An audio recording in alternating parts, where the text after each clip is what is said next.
Supreme court of Pakistan में justice काजी फाइज ईसा की नजरसानी दरखास्तों की समाअत जारी है।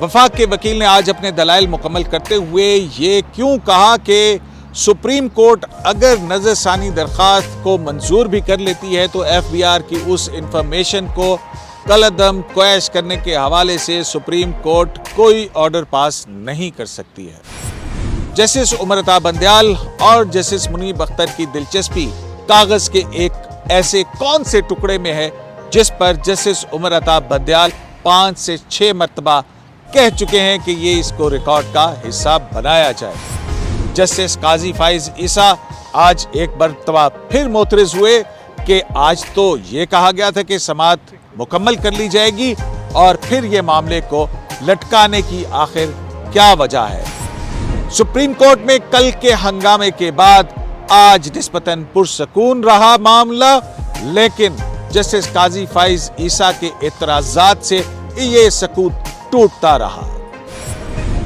इस सब पर बात करेंगे शाहराह दस्तूर से। मैं हूं अब्दुल क़य्यूम सिद्दीकी और आप हैं AQS के साथ, और मेरे साथ होंगे जनाब हसनात मलिक और मतीउल्लाह जान। अस्सलाम वालेकुम, शाहराह दस्तूर से मैं हूं अब्दुल क़य्यूम सिद्दीकी और आप हैं AQS के साथ। आज की जस्टिस काजी फाइज ईसा के नजरसानी दरखास्तों में कल आने वाले भूचाल के बाद काफ़ी जो समाअत थी पुरसकून चलती रही, लेकिन उस समाअत के अंदर जहां थोड़ी बहुत लहरें उठती रहीं वो उस वक्त उठती रहीं जब जस्टिस काजी फाइज ईसा वफाक के वकील के दलाइल के ऊपर मुख्तलिफ जगह पर एतराज़ात उठाते रहे। वहाँ पर कुछ होता था लेकिन बहुत कुछ नहीं हुआ। इसके अलावा जो आज जस्टिस उमर अता बंदयाल हैं और जस्टिस मंसूर अख्तर हैं और जस्टिस मुनीब अख्तर हैं, उन्होंने फिर सवालात किए हैं। जो वफाक के वकील हैं उन्होंने तमाम दलाइल देते हुए 187, 184(3) आखिर अपने आप को जब कूजे के अंदर बंद किया, उन्होंने अपने इस बात पे कि FBI की रिपोर्ट की सूरत में जो इंफॉर्मेशन सुप्रीम जुडिशल काउंसिल के पास आ चुकी है, सुप्रीम कोर्ट अगर इस नजरसानी दरखास्त को मंजूर भी कर लेती है तो भी वो इस पीस ऑफ इंफॉर्मेशन को ना तो क्वैश कर सकती है ना कुछ और कर सकती है। अब मामला सिर्फ एकेडमिक नेचर का रह चुका है। ये एक अहम सवाल है और इसके ऊपर जस्टिस उमर अता बंदयाल ने भी बहुत कुछ कहा। और ये पीस ऑफ इंफॉर्मेशन कैसे इंपॉर्टेंट है, जस्टिस काजी फाइज ईसा किस बात पर गुस्से में आए और वफाक के वकील ने जस्टिस काजी फाइज ईसा को फिर क्यों ये ताना दिया कि वो सुप्रीम कोर्ट ऑफ पाकिस्तान के जज हैं और बाकी जज भी यहाँ पे सुन रहे हैं, तो ये उनका एक बहुत बड़ा हैंडीकैप है। मतीउल्लाह जान साहब, ये सारी सूरत हाल जो है आज की हमारे सामने आई है, इसके बाद क्या एक बड़ी मेजर पिक्चर बनती है, वो क्या सवालात हैं जो जस्टिस उमर अता बंदयाल काजी फाइज ईसा से पूछना चाहते थे लेकिन अब वो यहाँ पूछना चाहते हैं? देखें, बड़ी ही अफसोस की बात है कि तसलसल के साथ जस्टिस उमर अता बंदयाल, जस्टिस मुनीब जो हैं, ये दोनों उन मामलात पे गौर कर रहे हैं जिसका नज़रसानी के मरहले पे जिसकी बात नहीं होनी चाहिए, क्योंकि उससे आप दरख्वास्त गुजार के पटिशनर के केस को प्रेजुडिस कर रहे हैं। एक सुप्रीम कोर्ट के जज को हटाया सिर्फ सुप्रीम जुडिशल काउंसिल की कार्रवाई के ज़रिए जा सकता है।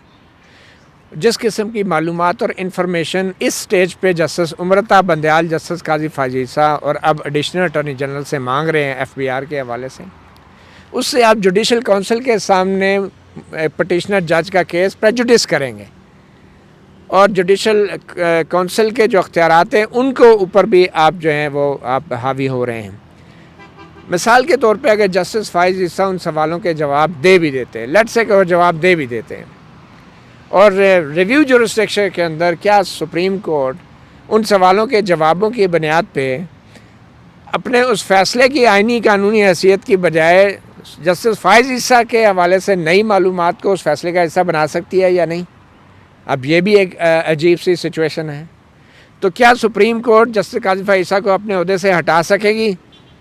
तो लग ये रहा है कि सुप्रीम कोर्ट नज़रसानी के फ़ैसले के अंदर जस्टिस काजी फाइज ईसा के हवाले से कुछ नई मालूमात को लाना चाह रही है और उस रेफरेंस को स्ट्रॉन्ग मजबूत बनाना चाह रही है जो कमज़ोरियाँ हुकूमती रेफरेंस में रह गई थी और वो कूड़ेदान में फेंक दी गई थी, और इसमें नई मालूमात लाने की कोशिश की जा रही है। वो मालूमात जो कि FBI से कलेक्ट की गई, वो मालूमात जो FBI ने सुप्रीम कोर्ट के उस हुक्म के तहत कलेक्ट की, जिस हुक्म के हवाले से अब सुप्रीम कोर्ट ने यह तय करना है कि आईनी था या नहीं था, ये वापस लेना है या नहीं लेना। तो ये बड़ी बदकिस्मती की बात है, अफसोस की बात है कि एक साथी जज के केस को आम शहरियों के साथ तो पता नहीं क्या होता होगा, एक सुप्रीम कोर्ट के सिटिंग जज जो हैं वो नज़रसानी में आए हुए हैं और उनके ख़िलाफ़ मज़ीद तहकीकात, इन्वेस्टिगेशन और प्रोब और मज़ीद मालूमात लाई जा रही हैं। और अब सरकार के वकील को भी ये इजाज़त दी गई है कि वो FBI के कुछ दस्तावेज़ात जो हैं उनके ऊपर भी बात करें। वो दस्तावेज़ात जो सरीना ईसा ने उस FBI के तासुब को साबित करने के लिए लगाई थी, उस दस्तावेज़ात के अंदर से कुछ मालूमात लेके गैर ज़रूरी तौर पे उन मालूमात को मौजूद बहस बनाने की कोशिश की जा रही है नज़रसानी के स्टेज के ऊपर। हालांकि नज़रसानी में सुप्रीम कोर्ट ने सिर्फ इतना बताना था कि क्या आईनी कानूनी तौर पे जब सदारती रेफरेंस को कूड़ेदान में फेंक दिया गया है तो क्या सुप्रीम कोर्ट FBI को हुक्म दे सकती थी कि आप मज़ीद खुदाई करो, मज़ीद तहकीकात करो एंड मज़ीद चीज़ें सामने लेकर आएँ, ताकि जो हुकूमत के रेफरेंस में कमज़ोरियाँ रह गई थी अब जो अदालती रेफरेंस है उसमें कोई कमज़ोरी ना रहे। और जुडिशल काउंसिल पे दबाव डाला जा रहा है, जो हुक्म जुडिशल काउंसिल ने FBI को देना था और तहकीकात करवानी थी, अगर वो मुनासिब समझते वो हुक्म सुप्रीम कोर्ट ने दे के जुडिशल काउंसिल को भी दबाव में लाने की कोशिश की है। अच्छा, जस्टिस सुमरता बंदयाल इस हवाले से कह रहे हैं, आज जब उन्होंने कंक्लूड किया और आमिर रहमान साहब से ये पूछा तो उन्होंने कहा कि पूरी FBI की रिपोर्ट जो है उसका हमने पढ़नी भी नहीं है, लेकिन वो मखसूस एक पीस ऑफ इंफॉर्मेशन वो कहते हैं कि वो ऑर्डर वो आप रखें, वो रिपोर्ट या ऑर्डर जो भी है वो रखें। तो ये मुसलसल जो है इस बात के ऊपर फोकस है। आज पांचवी या छठी दफा जो है ये, तो क्या कहीं ऐसा तो नहीं है कि ये भी तो हो सकता है सुप्रीम कोर्ट देखे कि इसमें कुछ नहीं है और सुप्रीम कोर्ट उसको इन्फॉर्मेशन को यहीं ट्रैश कर दे? शायद यही फियर था कि आमिर रहमान ये कह रहे हैं कि अब वो जो piece of information supreme judicial council के सामने आ गया है उसको सुप्रीम कोर्ट ना तो सेट असाइड कर सकती, ना कल अदम करार दे सकती, ना क्वैश कर सकती है। अब वो एक पीस ऑफ इंफॉर्मेशन है। तो बिल्कुल अगर है और बिल्कुल गवर्नमेंट को है कि वो उस पर रेफरेंस भी बना सकती है, किसने गवर्नमेंट को रोका है? लेकिन जज साहबान क्यों प्रेजुडिस कर रहे हैं उस अगर वो इस्तेमाल नहीं कर सकते और वो कहते हैं कि वो यहाँ लगा, यानी वो इसको कंसिडर करने का क्या वो दूसरे जजेस की ज़हनों को प्रेजुडिस कर रहे हैं कि जो रिव्यू को अलाउ करने जा रहे हैं, या वो मीडिया की एक दोबारा कैंपेन स्टार्ट होने जा रही है उसको अलाउ करने जा रहे हैं जैसे काजी फैसा के हवाले से?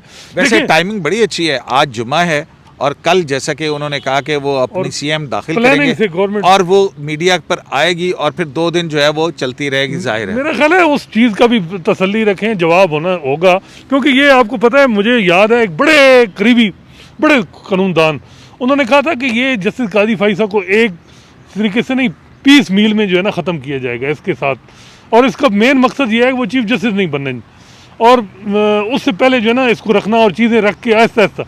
पहले मामला आया, रेफरेंस आया, 116 की वायलेशन हुई, फिर खोसा साहब ने मनी ट्रेल मांग ली, बीच में अपना एक किया क्योंकि वो 3 साल का मामला था, फ़रूक नसीम चैम्बर में जा रहे थे और उनको उन्होंने बताया कि आप असल मामला तो मनी ट्रेल मांगे, हालांकि रेफरेंस में मनी ट्रेल की बात नहीं थी।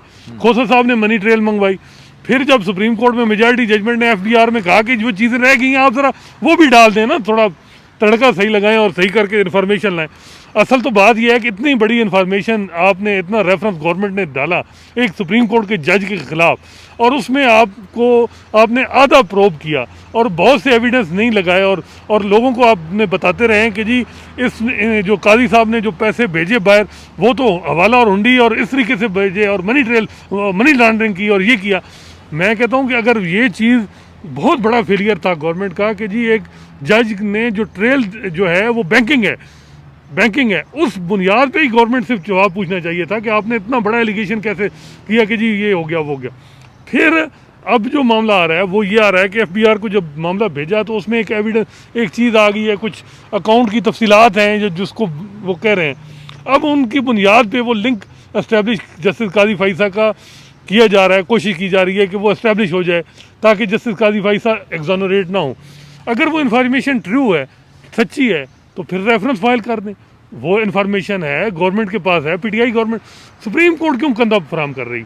और फिर माजरत के साथ जस्टिस उमर अता बंदयाल क्यों 5वीं 6ठी दफ़ा जो है ये चीज़ को कर रहे हैं? और जजेस, और जिस पे जस्टिस मियाँ खेल, ये वो जजेस नहीं है मिनार्टी वाले, जस्टिस मियाँ खेल बार बार ये कह रहे हैं कि वो डॉक्यूमेंट जो एक किसी और फोरम पे है सब्जुडिस, आप उसको क्यों यहाँ सुप्रीम कोर्ट में ला रहे हैं? क्या मकसद है आपका? वो उन्होंने सवाल किया, उन्होंने कहा इस पे जवाब दें। अब और फिर ये है कि जी जस्टिस, अब मसला ये है कि लोग तो बात करेंगे कि क्यों फिर जस्टिस उमर अता बंदयाल ने जब चीफ जस्टिस बनना है तो जस्टिस काजी फाइज सीनियर पूनी जज होंगे और 5 जजेस की अपॉइंटमेंट करनी है जस्टिस उमर अता बंदयाल ने। ये तो बड़ी देखें, एक अहम बात है ये। और फिर आप इसमें तफसील से बात वो करेंगे। बात ये कि मैं हैरान हूँ कि अब मतलब अदालत क्यों इतनी ज़्यादा इसमें है? अगर इन्फॉर्मेशन है तो रेफरेंस फाइल करे गवर्नमेंट, उस पे उसकी बुनियाद पे एडमिटेड फैक्ट है ये जो, यहाँ आके उसको क्यों? और एक ऐसा जज अगर वो बच जाते हैं तो आपके बारे में उनका क्या इंप्रेशन होगा? आपने तो उनका गला काटने की पूरी कोशिश की, वो तो बचत हो गई, या जो भी उनके पास डिफेंस भी होना चाहिए होगा भी सही, लेकिन आप क्यों प्रेजुडिस कर रहे हैं? आप क्यों इतना खुल के आ रहे हैं? वजह ये है। मतीउल्लाह जान, जस्टिस मुनीब अख्तर ने कहा कि सुप्रीम जुडिशल काउंसिल जो है वो एक आइनी इदारा है और वो अज खुद नोटिस भी ले सकती है। अब कानूनी तौर पर उन्होंने कहा हमें तो ये चीज़ें कानूनी तौर के ऊपर देखनी है। फ़र्ज़ करें कि अगर सुप्रीम कोर्ट का ये ऑर्डर ना भी होता तो ये फिर भी तो फिज़िकल पीस ऑफ एविडेंस मौजूद है। देखें, मुअज़्ज़ज़ जज का ये फ़र्ज़ भी करना कि अगर सुप्रीम कोर्ट का ऑर्डर ना भी होता तो अब FBR की रिपोर्ट तो तैयार है, तो ये FBR की रिपोर्ट तैयार किसने करवाई? ये FBR की रिपोर्ट को तैयार करने के लिए नज़रसानी के फ़ैसले में ताख़ीर किसने की? क्यों इन दरखास्तों का जल्द फ़ैसला नहीं किया गया और क्यों मुख्तसर हुक्म जारी करके FBR को खुली छुट्टी दे दी गई तहकीकात शुरू करने की, और तफसीली फ़ैसला भी जारी नहीं किया गया बर वक्त, ताकि नज़रसानी करके FBR की रिपोर्ट तहकीकात को भी रोका जा सकता।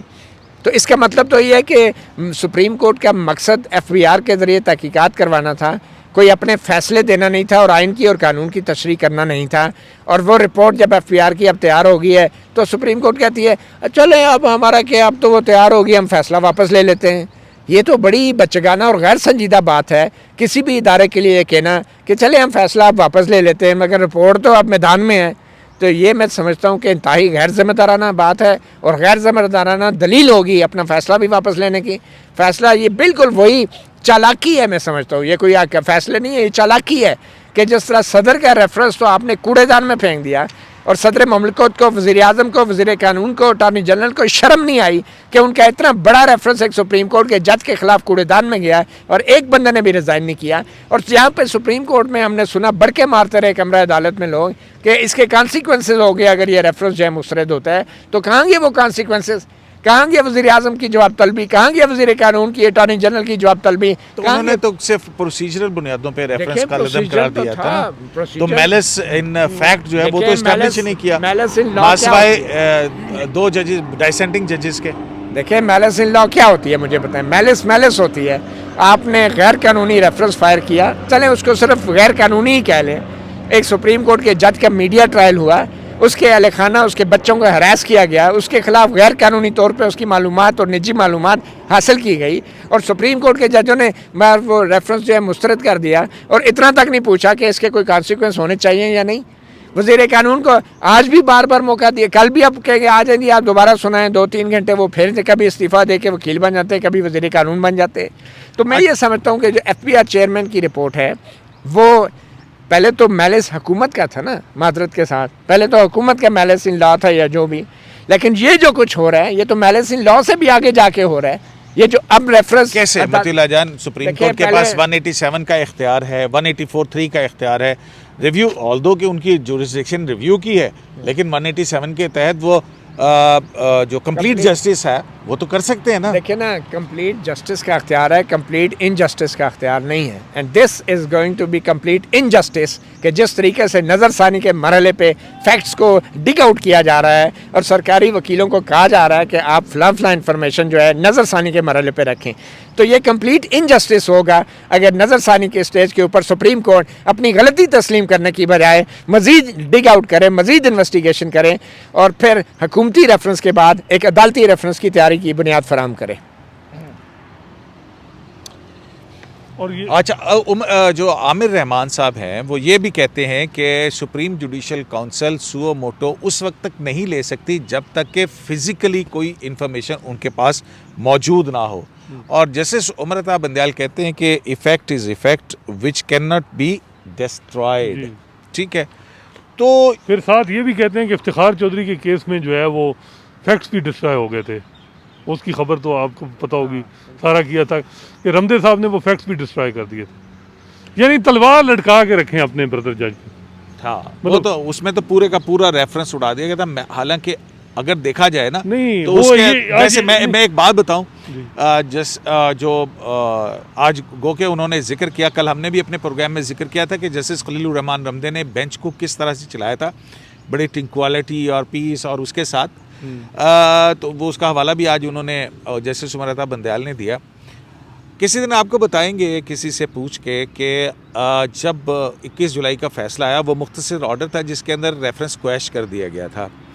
हालांकि उसके अंदर मैलिस इन लॉ और मैलिस इन फैक्ट दोनों इस्टेब्लिश हुए थे, लेकिन वो ऑर्डर 1.5-2 साल के बाद क्यों आया था उसकी भी किसी दिन किसी से खोज करके आपको कहानी बताएंगे।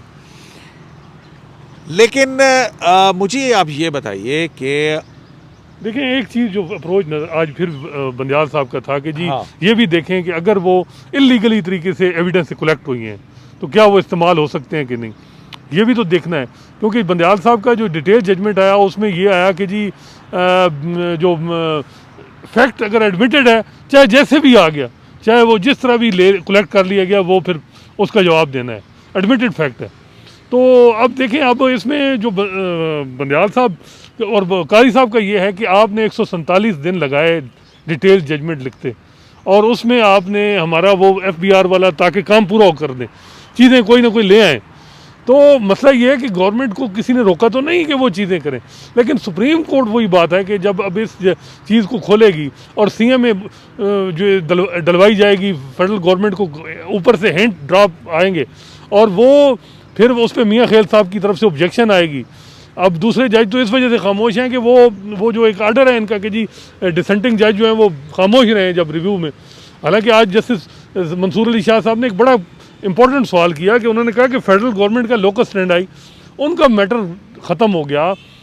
तो अब वो कहा जा रहा है कि जी उनको सिर्फ नोटिस हुआ है, तो नोटिस हुआ तो उन्होंने स्टेटमेंट देनी थी या जो भी। अब जो पैराग्राफ नंबर 4 से 11 के दरमियान डायरेक्शन है, उसमें क्या गवर्नमेंट को इंटरेस्ट है कि वो इस चीज़ को इतना बार बार कर रहे हैं कि वो मामला जो है वो कह रहे हैं कि जी नहीं बिल्कुल, ये कह दिया कि अगर आप रिव्यू अलाउ भी कर दें तो तब भी आप वो पीस ऑफ इंफॉर्मेशन उसको आप डिस्ट्रॉय नहीं कर सकते। तो यही तो बात है कि जस्टिस उमर अता बंदयाल जो है उन्होंने ये फिर सवाल भी किया कि ये जो पीस ऑफ इंफॉर्मेशन है ये किन हक़ाइक़ पर मुश्तमिल है, और ये हक़ाइक़ जो फैक्ट्स हैं क्या इस्टेब्लिश हुए हैं, और क्या ऐसी सूरत में सुप्रीम जुडिशल काउंसिल इस चीज़ को देख सकती है। मतीला जान, देखिए, यही तो एक सबसे बड़ा अलमिया है कि आप ये तो वही वाली बात होगी कि आपसे एक गुनाह सरजद हुआ और आपने बाद में तौबा कर ली, लेकिन उस गुनाह की नतीजे में एक दूसरे मुसलमान को जो नुकसान पहुंचा उस पे आप कहते हैं अब उसके बारे में मैं तो कुछ नहीं कर सकता, मैंने तो तौबा कर ली है, लेकिन अब गुनाह का जो नुकसान हुआ है अगले बंदे को, वो नुकसान मैं तो नहीं पूरा करूँगा। तो ये आपके हुक्म के नतीजे में एक FBR की रिपोर्ट तैयार हुई है और आप कहते हैं चलें हम हुक्म तो वापस ले लेते हैं, लेकिन उस रिपोर्ट को तो हम नहीं कह सकते कि उसको नज़रअंदाज किया जाए। ये क्या बात हुई है? आप देखें, ये तो फिर तौबा करनी है तो फिर पूरी तरह तौबा करें ना, फिर ये तो मत कहें, या तो फिर खड़े रहें अपनी टांगों के ऊपर और कहें कि हमारा फ़ैसला दुरुस्त है, फिर तो आप ये कहें ना।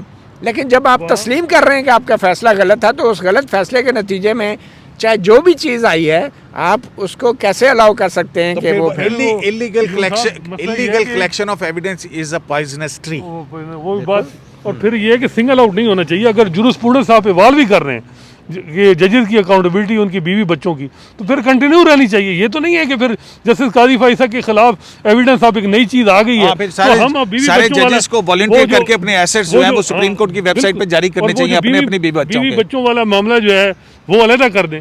ये नहीं, फिर मेरा ख्याल है कि फिर तो काजी साहब को वो रिव्यू वापस लें कि ये वो जो पूरी जुरिस्प्रूडेंस है बीवी बच्चों वाली के जी सब जो है वो स्टिग्मा है इंस्टीट्यूशन पे, और जो वो चीज़ें फिर पूरी वंस फॉर ऑल फिर वो होनी चाहिए इन्फोर्स। और ये तो नहीं होगा कि कारी साहब का अब उनके खिलाफ जो है FBI का एविडेंस आ गया है, वो एडमिटेड है, और फिर हम जो है रिव्यू अपना वो जो है वो उसको अलाउ कर रहे हैं। और वो जो जूरिस्प्रूडेंस इवॉल्व हुई अकाउंटेबिलिटी के हवाले से जजेस की और जजेस की बीवी बच्चों के हवाले से जो रिस्पॉन्सिबिलिटी है, प्रॉक्सिमिटी प्रिंसिपल जो फ़रोग नसीम साहब का था, उसको जो इन्होंने माना, वो अगर आप इसको निगेट करेंगे और सिर्फ काजी साहब को जिसमें वो उन्होंने कहा था कि खवातीन तो सत्ती भी हो जाती थी। हाँ, तो वो ये सारी चीज़ें हैं। लेकिन सर बात ये है कि वही बात है कि लीगल से ज़्यादा लोग इसको पॉलिटिकल एंगल से जुडिशलाइजेशन ऑफ पॉलिटिक्स भी कहें, जजेस की पॉलिटिक्स देखें, हर तरीके से चीज़ों को देखना ज़रूरी है। चीज़ों को और तरीके से भी जावियों से भी देखना पड़ेगा, जिस तरह के भाई क्यों एक तलवार लटकाई जा रही है मामला। अच्छा मतीला जान साहब, आज जो है हमने ये देखा है कि वो ठीक है उनके आर्गूमेंट्स थे, लेकिन जज साहिबान की तरफ से बिलखसूस जस्टिस उमरता बंदयाल और जस्टिस मुनीब अख्तर ने तो सुप्रीम जुडिशल काउंसिल उसके अंदर जाने वाली इस ये बावजूद इसके कि अगर वो इसको रिव्यू अलाउ कर देते हैं, उसके बाद इसकी क्या हैसियत होगी, सुप्रीम जुडिशल काउंसिल इस मामले को किस तरह देखेगी, क्या सुप्रीम जुडिशल काउंसिल अगर हम इसको कलअदम भी करार दे देते हैं तो क्या फिर भी सुप्रीम जुडिशल काउंसिल इसको देख सकती है, नहीं दे सकती, असखुद नोटिस ख्याल में। तो ये सारी डिस्कशन रिव्यू की सूरत में यहाँ पे करने की क्या ज़रूरत है? आपका तो रिव्यू है, अगर आप अलाउ कर दें, ये सुप्रीम जुडिशल काउंसिल में बहस होती रहेगी। देखें, यही तो एक अलमिया है ना। अगर सुप्रीम कोर्ट नज़रसानी कबूल कर लेती है और FBI को जो तहकीकात का हुक्म दिया था उस हुक्म को वापस ले लेती है, मगर चेयरमैन FBI की जो रिपोर्ट है फिर उसकी आइनी और कानूनी और अखलाकी हैसियत क्या रह जाएगी? देखें, जो सुप्रीम कोर्ट के जजेस होते हैं, सुप्रीम कोर्ट होती है या सुप्रीम जुडिशल काउंसिल है, वो आइनी कानूनी अख्तियार अपनी जगह, लेकिन उसका एक अखलाकी साख भी होती है, एक एथिकल साख भी होती है। एक ऐसा डॉक्यूमेंट जो सुप्रीम कोर्ट के गैर कानूनी और गैर आइनी हुक्म की वजह से वजूद में आया, सुप्रीम जुडिशल काउंसिल या चीफ जस्टिस ऑफ पाकिस्तान वो किस तरीके से उस डॉक्यूमेंट पर रिलाई करके अपने एक मुअज़्ज़ज़ जज के ख़िलाफ़ कोई मज़ीद तहकीकात या इंक्वायरी या कार्रवाई शुरू कर सकते हैं, या किस बेस पे वो उसके अंदर जो इन्फॉर्मेशन आई है उसको इस्तेमाल करके कोई नया रेफरेंस या नए सुओ मोटो कर किस बेस पे उसकी क्या अखलाकी बुनियाद? हमने तो सुना है कि अब ये बात अदालत के इल्म के अंदर आ गई। अब अदालत के इल्म में अगर कोई बात आ गई है तो फिर उसके ऊपर कार्रवाई तो करनी है। ये बताएं, पिटिशनर ने एक डॉक्यूमेंट लगाया किसी और पर्पज़ के लिए, आप उसमें कोई स्पेसिफिक इंफॉर्मेशन आपने नोट कर ली, आप उसके खिलाफ उसको इस्तेमाल करेंगे, ये भी तो सवाल आएगा ना कि फिर इसका मतलब है कि आप ढूंढ रहे थे कोई चीज़ जो मिल गई है, तो फिर आपको अब वो जूरिस्प्रूडेंस भी ख़त्म हो गई, 116 की वायलेशन भी ख़त्म हो गई, क्योंकि एक नई चीज़ आ गई है। इसको कह रहे हैं फिशिंग, ये फिशिंग हो रही है। और अगर ये फिशिंग जो है सुप्रीम कोर्ट के बाकी मुअज़्ज़ज़ जजों के लाइफ के बारे में भी की जाएगी तो वहाँ से भी इससे ज़्यादा निकलेगा। सिर्फ एक जज के अगेंस्ट क्यों फिशिंग हो रही है? और ये ज़हन में रखें, मुझे लग रहा है कि एक नया जायज़ मुतालबा नहीं है कि सुप्रीम कोर्ट के तमाम जजेस जो है अपने एसेट्स और अपने बच्चों के एसेट्स, अपने रखें, बीवियों के एसेट्स जो है, अपनी जायदादें, बिल्कुल कितनी जमीन है, जुडिशल काउंसिल की मर्जी है कि सो मोटो करे या ना करे। फिर आप कहेंगे कि उन जजेस के जो बच्चे हैं वो जो प्रैक्टिस कर रहे हैं उन टेनोर में उनकी जो उनको ब्रीफ मिले वो उनकी भी आप कहेंगे फिर वो चीज़ें निकल सारी इन्फॉर्मेशन आनी चाहिए। दूसरी बात यह है कि जब किस जज का एक बैनुल-अक़वामी असूल है, कहाँ प्रैक्टिस कर रहा है। देखें करीम साहब, एक बैनुल-अक़वामी असूल है, एक चीज़ होती है मिस ट्रायल। जब किसी भी मुजरम का मिस ट्रायल हो जाए ना तो उसको मिस ट्रायल की बुनियाद पे उसको ही इज सेट फ्री, क्योंकि उसका मिस ट्रायल हुआ है। बेशक सबूत तो सब कुछ है, लेकिन उसके जो फंडामेंटल राइट्स जब आप एब्रोगेट करके उसका ट्रायल करेंगे तो बड़े से बड़ा सबूत भी उसको सज़ा नहीं दिलवा सकता। आप मिस ट्रायल हो गया, मिस ट्रायल मीन आपको उसको सज़ा नहीं दे सकते, आपके पास सबूत भी हो। तो मैं ये समझता हूँ this is also classic case, this is a classic case of miss trial. और अब आप इस मिस ट्रायल के अंदर से निकलती खुदाई करके मजीद जो है ना वो आप उस पर मजीद कार्रवाई आगे जारी नहीं रख सकते, मजीद कार्रवाई जारी नहीं रख सकते। और ये क्या ये जो सवाल आ जाए हैं, क्या ये बेंच का सवाल है कि जी इन 3 सवालों के जवाब रिव्यू में जो बंदयाल साहब ने, अब आई डोंट नो कि वो उन्होंने किस प्राय में ये सवाल पूछे हैं, क्योंकि ये सुप्रीम जुडिशल काउंसिल ने पूछने चाहिए थे ना ये 3 सवाल।